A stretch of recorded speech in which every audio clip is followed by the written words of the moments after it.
Hello, I'm Lachelle Morse. Today I want to talk to you about strategic monitoring in your classroom.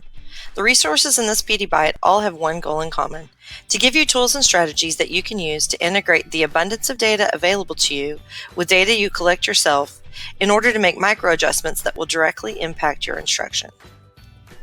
In the early days of my teaching life, most data was dealt with at the administration level. We were given overviews and grade level data that was supposed to drive our instruction, but there was no way for the classroom teacher to have reliable data about individual students. These days, it seems like there's the opposite problem. We have data meetings where we talk about standards, reading levels, and language proficiency, and abundance of data. However, these meetings focus heavily on the data that connects directly to the state testing and does not necessarily look at all the factors underlying that data. In exploring the many resources on this topic, I was able to examine some common reasons that the instruction might need to be adjusted. Their idea that strategic monitoring might lead to micro adjustments that would improve instruction seemed overwhelming. I found myself arguing with the authors in my imagination. Oh yeah, how many periods do you teach? How many students do you see in a week? How many extra meetings and drains on your time do you have? Then I realized the people I'd been reading were classroom teachers just like me, and I remembered that Carol Ann Tomlinson said, "Teachers who understand that teaching and learning approaches must be a good match for the students look for every opportunity to know their students better." Maybe there was a way I could use this strategic monitoring to facilitate getting to know my students better. I recognized that I needed to start small and build out, so I made a short list that I would use for the first 6 weeks. First, I wanted my students to have the bravery needed to answer questions when they felt like they may fail, as well as the resilience to continue to try when challenged beyond their current abilities. Beyond that basic outlook for learning, I decided to start by looking at their writing skills. I gave a diagnostic assignment about the types of sentences that included giving a basic definition of the types of sentences, identifying the type of sentence from sentences that were given to them, and the ability to write a sentence of each type. As I graded these assignments, I realized I didn't know how to turn this into information I could use for instruction. After a little more research, I realized that a series of checklists would give me what I needed. For question 1, I could check off whether or not they could define the types of sentences. I also decided to keep track of not only if a student answered correctly, but why they answered incorrectly.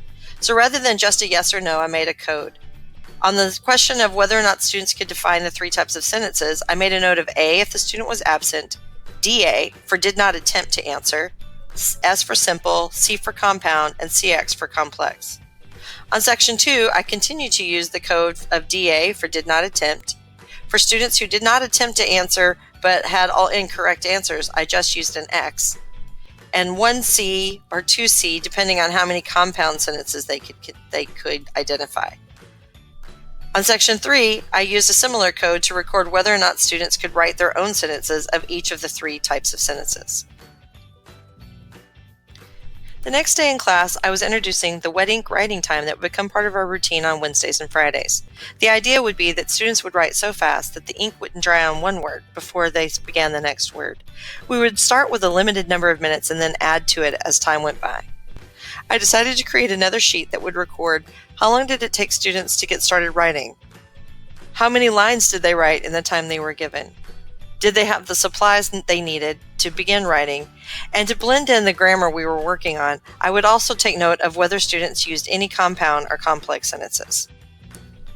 On Thursday, the Do Now would focus on revision. By asking multiple choice questions and asking students to take 2 sentences from the paragraph and combine them into a compound or complex sentence, I would add one more layer to my data about students' understanding of sentence complexity. After just 4 days of collecting data, I had a very different view of my students than I'd ever had before. In just first period, I had 2 students who were consistently opting out of the work.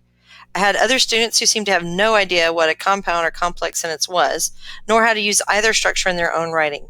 I had 5 students who could consistently define, identify, and use both compound and complex sentences, and I had 15 students who were somewhere in between.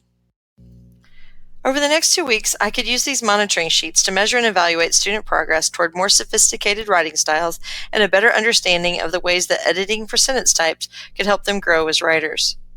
During independent practice, I could use circuits or stations to fill in the gaps of student understanding, to challenge the 5 students who are already strong in this area, and to connect with the students who are choosing to opt out to find out why and what we could do about it.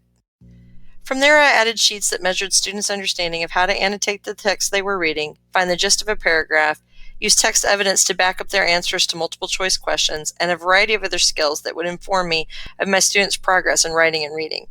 I also realized that some of the time my note sheets needed to look more like my seating chart rather than an alphabetic list. I even added a master list where I could summarize my notes under major heading. For the first time, I was able to look at data that was a primary focus of those data meetings at the campus level.